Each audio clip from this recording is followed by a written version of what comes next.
Et soyez les bienvenus si vous nous rejoignez en ce lundi 4 novembre. Bienvenue à vous tous sur votre chaîne d'information. On continue l'actualité régionale, c'est tout de suite. Et pour débuter cette édition, je vous propose de revenir sur l'actualité du littoral avec les festivités lancées hier, festivités liées au Dragon de Calais qui a débuté sa déambulation dans la ville pour aller à la rencontre des habitants. Et malgré une météo capricieuse et une panne dimanche matin, ce monstre de 72 tonnes a pu émerveiller les Calaisiens et les touristes venus pour l'occasion. La maire de Calais, Natacha Bouchard, bien sûr, était présente, tout comme le dessinateur du dragon, François Delarosière. Je vous propose de l'écouter au micro de Morgane Ryan. Le Dragon de Calais est quand même le défi mécanique le plus important qu'on ait jamais tenté.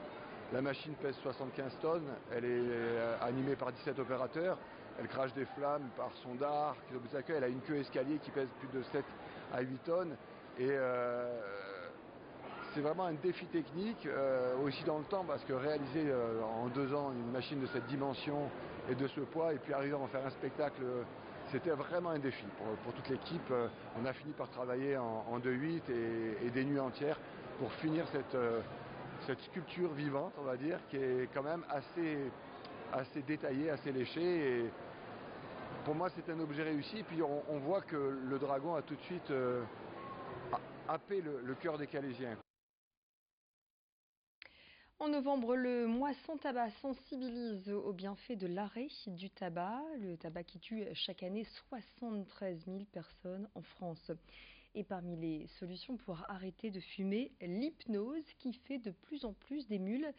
À la Madeleine, Gérard Leguet est praticien en hypnose depuis 5 ans. Sa spécialité, l'accompagnement et le développement personnel. Dans son cabinet, il reçoit de nombreuses personnes qui ont envie d'en finir avec le tabac par le biais de séances d'hypnose.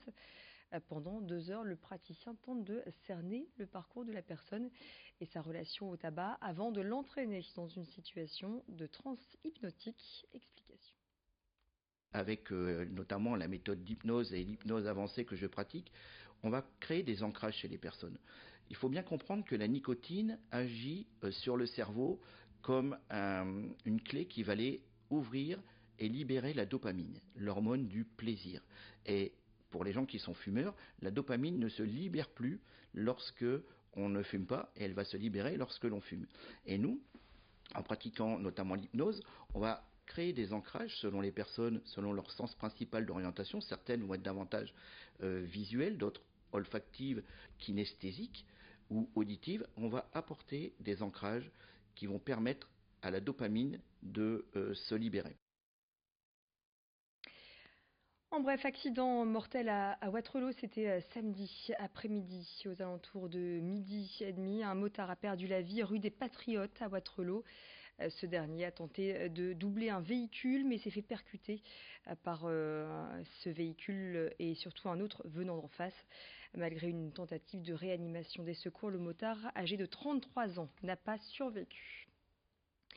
Une innovation à présent et elle nous vient du Valenciennois avec la start-up Hérode qui a développé un sac à dos de protection de haute performance destiné justement aux motards.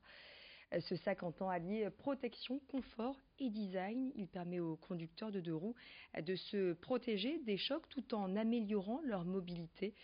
Le projet a débuté il y a 4 ans et entre désormais dans sa phase de commercialisation. Un kit va être vendu sur la plateforme Kickstarter dès le 9 novembre prochain. Durant 1 mois, son prix est 400 €. Explication de la part de l'un des fondateurs de cette start-up. Il y a 3 caractéristiques innovantes principales. La première, c'est la plus fondamentale, c'est l'aspect protecteur. On a associé en fait une coque en polycarbonate avec des plaques dorsales en matériaux composites. L'idée, c'est de créer en fait un effet bouclier et derrière, en aval, on a des matériaux qui absorbent l'énergie. On protège de l'obstacle qu'on vient rencontrer pendant la chute et en même temps des objets transportés. Le deuxième critère, c'est les fonctionnalités. On a dedans en fait un sac amovible type cabas qui peut aussi se porter en baudelière et ça permet d'optimiser en fait les déplacements avant le trajet à moto et après. lorsqu'on est dans la rue ou chez des amis ou en soirée. Et enfin, c'est le design. On a travaillé le design pour correspondre à un positionnement urbain et assez avant-gardiste. Un anniversaire à présent, c'est celui du label Artisan en or. Il voyait le jour il y a 10 ans à l'initiative de la Confédération générale de l'alimentation en détail du Nord-Pas-de-Calais. Son but, valoriser le savoir-faire de l'artisanat des métiers de bouche par le biais de la certification de services, notamment dans les secteurs de la boulangerie, de la boucherie ou encore de la charcuterie. Et aujourd'hui, ce sont désormais 6 filières qui sont inscrites dans la démarche, puisque les pâtissiers l'ont intégré en 2010, suivi par les chocolatiers en 2011 et les restaurateurs en 2012. Et prochainement, ce sont les fromagers qui vont intégrer ce label, qui compte pas moins de 300 artisans dans la région des Hauts-de-France, obligés de respecter une charte de qualité, comme nous l'explique Laurent Rigaud, président de la Confédération générale de l'alimentation en détail.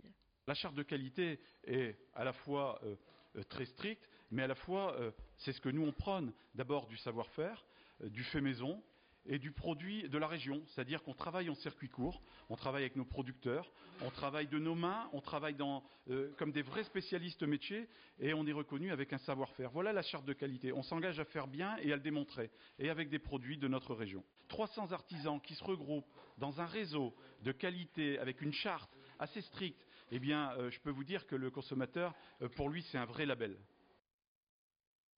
D'ici quelques instants, vous retrouvez les prévisions météo, la tendance des prochaines heures dans la métropole lilloise et sur le littoral. Et puis dans le prochain quart d'heure, ce sera votre édition locale, l'information encore plus près de chez vous. Restez avec nous, l'info continue.